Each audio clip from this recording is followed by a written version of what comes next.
Olá pessoal, meu nome é Renata Sandoval, eu sou médica geneticista do Hospital da Criança José Alencar de Brasília. Eu também coordeno a especialidade de genética médica aqui no hospital e com muito prazer também eu trabalho numa proximidade muito grande com a equipe da pesquisa translacional. Hoje eu venho falar para vocês um pouquinho sobre genética, na verdade o papel da genética no adoecimento da população. Então, diferente do que a maior parte das pessoas entendem, a genética nem sempre está presente como um fator de risco para a maior parte das doenças da população. Tá? Então, a maior parte da população que adoece vai adoecer por fatores ambientais em que elas foram expostas ao longo da vida. Dentre esses fatores ambientais, a gente pode até incluir hábitos de vida, né? Então alimentação, sedentarismo, e também a gente pode pensar em substâncias tóxicas para o nosso organismo do ponto de vista ambiental. Então, poluição, tabagismo, radiação ultravioleta, radiação ionizante. Alguns vírus também são capazes de fazer a gente adoecer e até às vezes ter sintomas crônicos, né? Então sequelas às vezes de uma infecção prévia. A própria infecção, que muitas pessoas vão ter na infância ou às vezes na fase adulta, aliás, em toda a nossa vida a gente acaba sendo exposto a agentes, vírus, bactérias que fazem então a gente adoecer transitoriamente ali ao longo da vida. Então a maior parte das causas de adoecimento da população advém dessas questões que eu acabei de falar para vocês. A minoria dos casos de adoecimento vão ter relação com um fator hereditário, com um fator genético constitucional. Então, só para vocês entenderem, né, a nossa genética, o nosso DNA, nada mais é que uma receitinha de bolo. Então, quando a gente vai se formar, tem lá o espermatozoide e o óvulo, eles se juntam, fazem a minha primeira célula, e nessa célula forma-se como se fosse um livrinho, uma receitinha de bolo.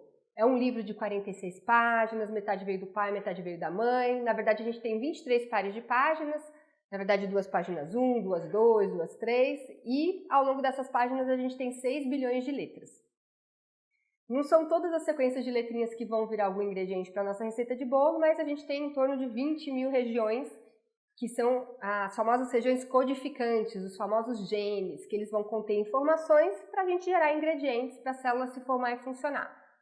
Então, eu queria falar para vocês que a minoria, então, dos casos de adoecimento da população vão estar associados a um fator genético, a uma informação errada nesses genes que pode atribuir, então, a um alto risco de determinada doença.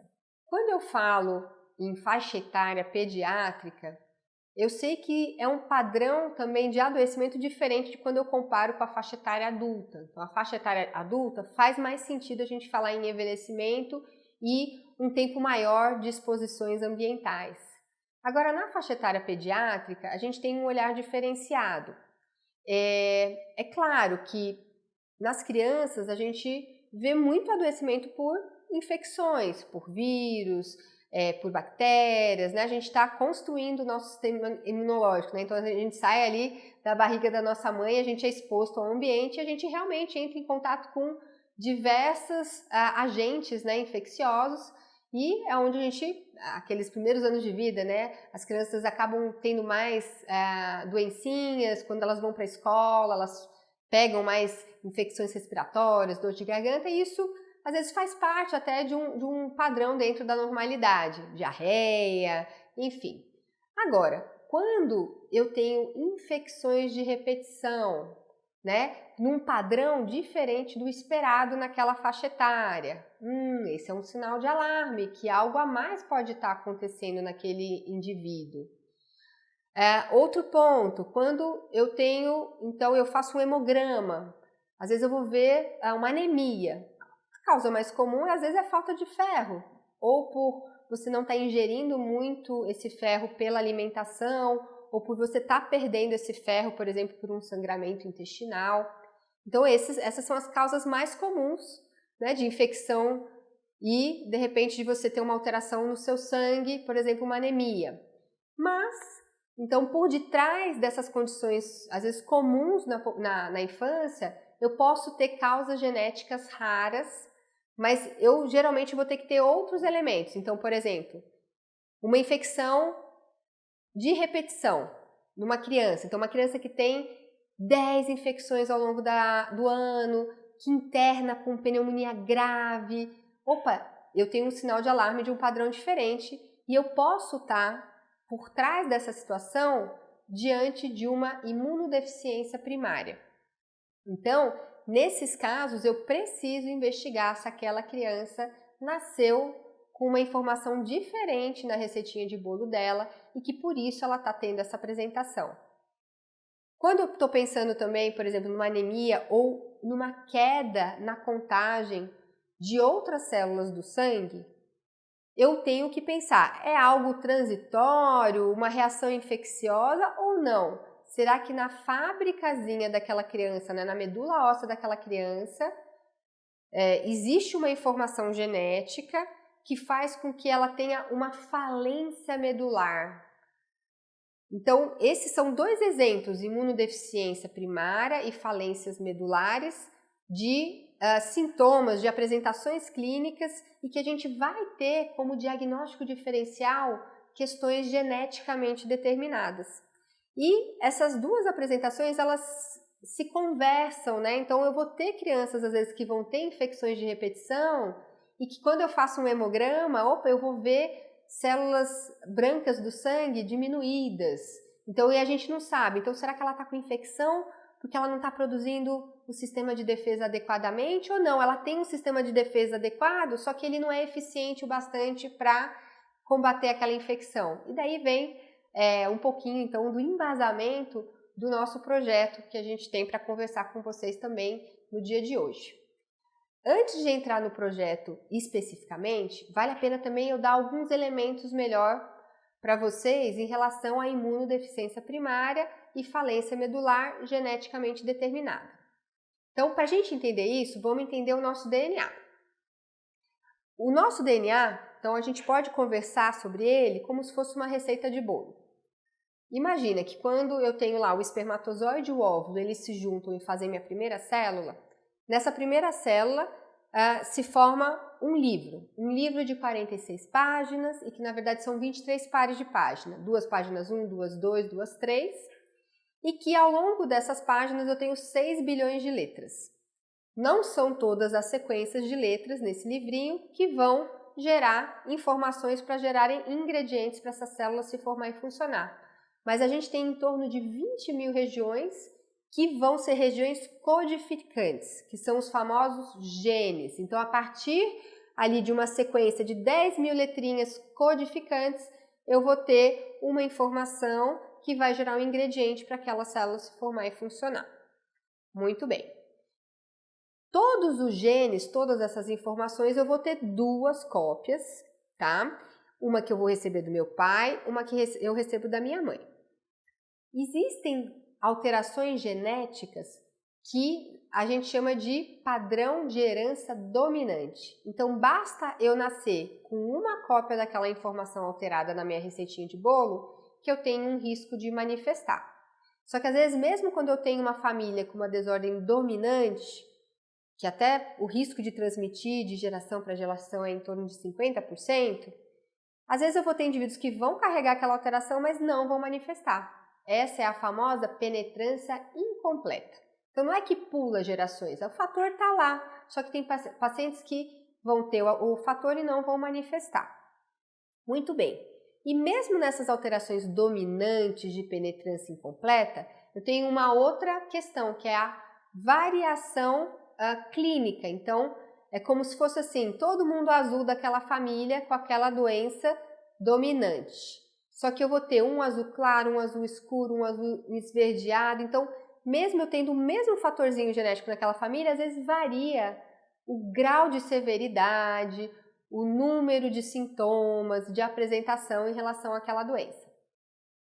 E eu também tenho um segundo tipo mais comum, né, de desordens genéticas, que são as desordens recessivas. Que nesse caso, não basta eu ter nascido com uma cópia afetada daquele gene, eu preciso ter herdado 2 cópias, uma que veio do meu pai, uma que veio da mãe, e quando aquelas 2 alterações se encontram, eu vou ter então um risco de manifestar aquela doença. E daí nessas famílias, geralmente a gente não vê muitos casos na família, porque cada lado carrega um fator que sozinho eles não fazem nada, mas Daí na geração subsequente aparece aquela doença e às vezes quando aquele casal vai ter outros filhos, opa, daí sim vai ter um risco de acontecer de novo, em torno de 25%. Existem outros tipos de herança também, pessoal. Existem heranças ligadas ao X, que é o cromossomo sexual feminino, e que às vezes nessas famílias eu vou ter um maior acometimento de homens, porque o homem tem um X e um Y, e se ele tem um X com uma informação errada, isso é o bastante às vezes para gerar manifestações. Quando eu tenho uma mulher, ela tem 2X, e às vezes ela pode ter um X com uma informação alterada, mas o outro funciona bem. Então a gente tem esse tipo de herança, dentre outros, mas esses conceitos seriam interessantes para vocês entenderem um pouquinho sobre questão de herança genética nas imunodeficiências primárias e falências medulares, porque a gente vai ter, nesses dois grandes grupos de doenças, a gente vai ter essa infinidade aí de tipos de herança e diversos genes que podem estar acometidos em ambas as situações. Existe também uma possibilidade, pessoal, então nem sempre uma doença genética é herdada. Eu posso ter casos de mutações que a gente chama de novo. Não é que é de novo que aconteceu de novo, não. Na verdade, aconteceu pela primeira vez naquele indivíduo. Então, muitas questões genéticas da infância, às vezes a família não tem histórico e quando eu vou investigar do ponto de vista genético, eu vejo que aquela criança adquiriu pela primeira vez aquela alteração. E é claro, de repente, quando ela for ter filhos, ela pode transmitir aquela alteração, tá? Então, esses são os conceitos principais para a gente entender um pouquinho desse mundo, né, da genética e como que a gente pode, às vezes, contribuir com o diagnóstico de certas doenças, principalmente na faixa pediátrica, que é a faixa etária aqui do nosso hospital. Muito bem, agora vocês devem estar me perguntando qual é a utilidade clínica. Então, será que é importante eu descobrir se o que eu estou vendo tem uma etiologia, uma causa genética ou não? Qual é a implicação disso para um tratamento ou para um segmento do paciente, né? Então, vamos pensar, vamos dar um exemplo. Por exemplo, dengue. Peguei dengue. O que é comum, às vezes, você pegar dengue? Você vai ter febre, você vai ter dor na musculatura, né, que a gente chama de mialgia. E se eu fizer um hemograma, um teste no sangue desse paciente, com certeza eu vou ver, às vezes, os leucócitos mais baixos, que são os glóbulos brancos, eu vou ver plaquetas mais baixas, mas isso não quer dizer que eu tenho uma falência medular. Aquilo que eu estou vendo é uma consequência daquela infecção, daquelas alterações transitórias que estão acontecendo no meu organismo por causa daquela infecção. Diferente quando eu tenho esses achados de uma forma mais persistente, que daí a gente vai pensar na questão genética. Uma vez que eu descobri, opa, essa criança tem uma imunodeficiência primária ou uma falência medular geneticamente determinada, o que muda? Às vezes, eu vou ter a possibilidade de transplante de medula óssea, então, para cada doencinha, eu vou ter um planejamento terapêutico diferente. Mas vamos usar o exemplo de um transplante de medula, que muitas vezes a gente vai usar familiar aparentado, né? Que vai ter, de repente, uma possibilidade menor de rejeição. Então, é muito importante eu saber a questão genética, porque eu não posso escolher um familiar, de repente, que carrega a mesma alteração genética, que de repente ele é assintomático, ele não tem sintomas, mas que ele poderia apresentar sintomas aí mais tardiamente na vida. Então, uma das coisas importantes é entender tratamento, indicação de transplante e quando vai se fazer um transplante, familiares que não estão em risco daquela doença, que não contém aquele fator na receitinha de bolo deles.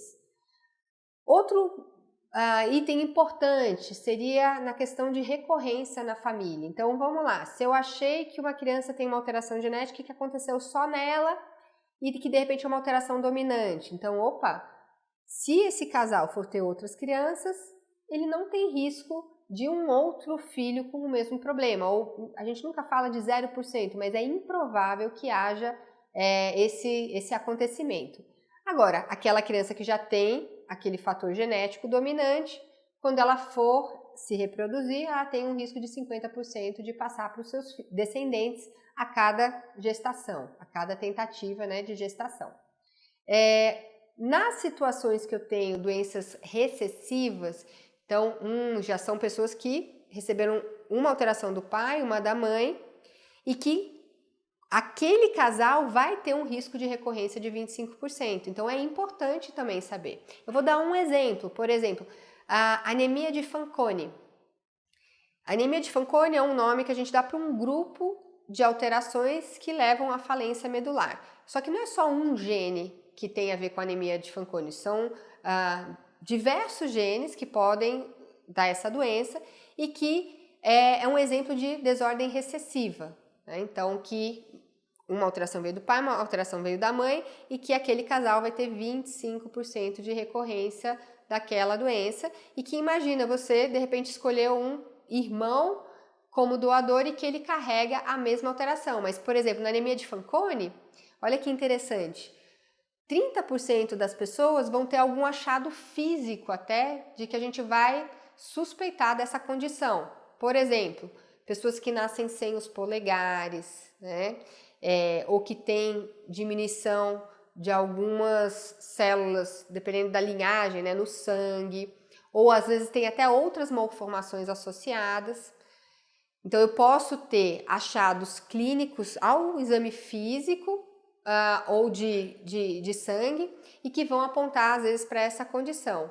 Mas 70% dos pacientes que têm anemia de Fanconi, eles não vão ter nenhum achado físico. Então eu posso ter um irmão que tem a alteração dos polegares e o outro irmão que também tem anemia de Fanconi e não tem alteração de polegares. Às vezes eu vou escolher bem ele para ser o doador. Então é muito importante nesses casos a gente saber a questão, o embasamento genético para a gente tomar escolhas mais assertivas aí nesse tratamento. Então acho que esses dois pontos eram mais importantes, da gente entender a etiologia e muitas vezes a gente vai entender até o prognóstico.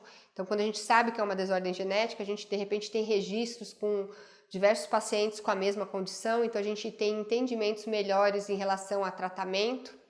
Então, por exemplo, tem algumas falências medulares que eles têm toxicidades a tratamento de quimioterapia diferentes de alguém da população em geral. E que às vezes as doses têm que ser reduzidas. Dito tudo isso, então eu convido vocês, se você tiver algum parente ou se você é acompanhado com um médico, você pode discutir que a gente está oferecendo então um estudo no Hospital da Criança aqui de Brasília para pacientes que têm um diagnóstico de imunodeficiência primária ou que estão em investigação em relação a falências medulares. Então vale a pena vocês terem ciência disso.